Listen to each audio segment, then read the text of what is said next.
രണ്ട് തിരഞ്ഞെടുപ്പിൽ നേരത്തെ മത്സരിച്ചിരുന്നെങ്കിലും സുരേഷ് ഗോപി ഒരു രാഷ്ട്രീയ പ്രവർത്തകനായിരുന്നില്ല.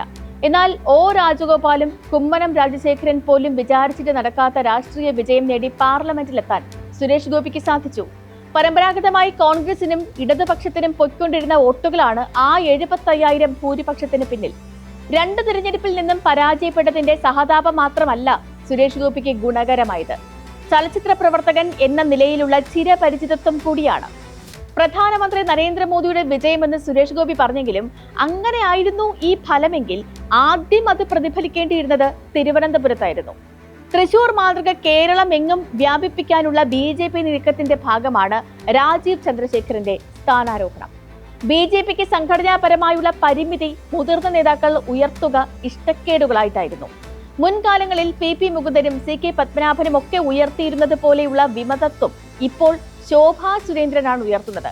ഈ നേതാക്കളെ ഒന്നും കണക്കിലെടുക്കാതെ മുന്നോട്ട് പോകാം എന്നതാണ് രാജീവ് ചന്ദ്രശേഖരനുള്ള ആനുകൂല്യം.